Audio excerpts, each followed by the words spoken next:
Excellence takes us past this quality by design, it takes us past operational excellence, it takes us past PAT, and it begins to try to make that emotional connection to trying to exceed all expectations, generate excellence. And so I'm going to try today to make a case for change, because a lot of us are trying, we're on the verge of making a change, so maybe we've had one success, but we can't get it institutionalized.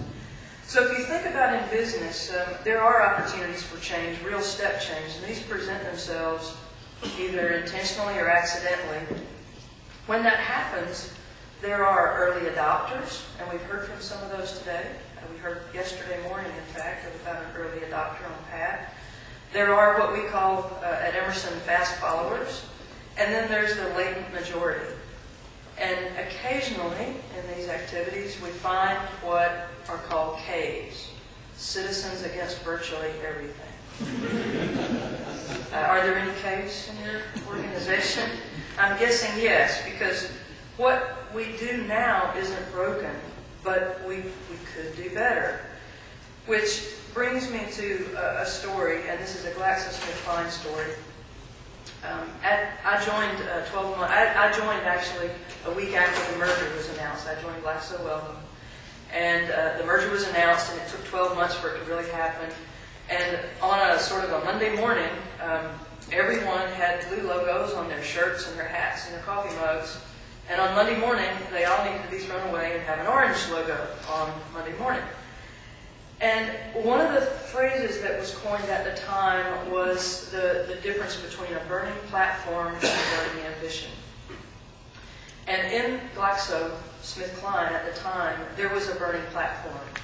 All of us as individuals and as an organization were standing on a wooden platform, and it was aflame. Because we put these two companies together and we had to do something. We had to choose to be one company. And that meant choosing between multiple ways of doing things and multiple cultures and behaviors and all sorts of things. So we were compelled by this burning platform to jump. The question was only to where. When we think about where we are with PAT, it's an opportunity, but we are not standing on a burning platform. We don't have to jump. So what will cause us to take up this opportunity? Well, it's a burning ambition. And for a burning ambition to cause real change in an organization, there has to be inspirational leadership. There have to be a number of other things happen for that change to take place and for it to take hold. And actually, a lot of what I'll talk about today is the steps to accomplishing major change in organizations. It also occurred to me, and I said to John as we came back in from lunch, we've heard a lot this morning about risk assessment and risk management. And I challenged him just a little bit to say, you know, if we did one of these risk assessments or risk matrices on the FDA, if each of the pharmaceutical life science companies represented here today did a risk assessment around PAT and FDA, how would you assess the intensity of a bad outcome? What number would you give that? How would you assess the probability of a good or a bad outcome? And how predictable would you assess the process as being? And I'm guessing right now most of the life science company representatives that are here would not put a very high number on predictability of outcome. And we have guidance. We're thankful for the guidance. But has the guidance gone far enough? And so for our colleagues from the FDA in the room, I'm going to challenge you, as you listen to the things that are required to accomplish change in the industry members, think about how you can remove some of the risk or close some of the gaps to help drive that change on their behalf. We've seen the bottom right-hand corner of this slide. This is now the third time. There's been 3 of us that have used the gold sheet. And when you look at these numbers about world-class manufacturing, pharmaceutical or life sciences best, and then life sciences norm, which is the right column of each of the towers, you begin to look at these and say, how can businesses survive with performance like this in a competitive industry? Well, I'll offer the idea that it's because everybody does it. Everybody does it. Everybody's on the right-hand column. And so the company that becomes the best cost producer, the high stock turn producer, the high equipment effectiveness will be head and shoulders ahead of everyone else. Sounds like a compelling business reason to be different to me. This is a slide stolen from David Pullman at GlaxoSmithKline with permission. He used this slide in the ISPE annual meeting in November of 2005. He was talking about the opportunities in big pharma, and my phrase here is follow the money. These are the components of the cost of manufacturing in big pharma.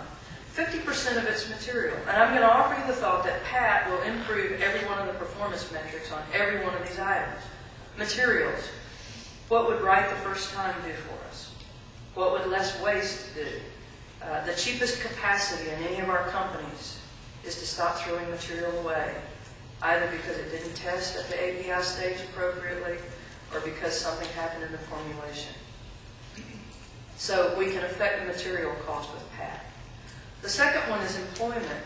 And with process analytical technology and other technologies that are offered in industry and used heavily in industries besides life sciences, it requires less people to get the work done.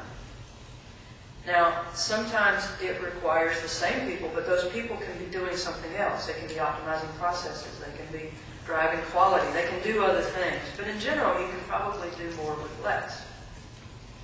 Maintenance and utilities.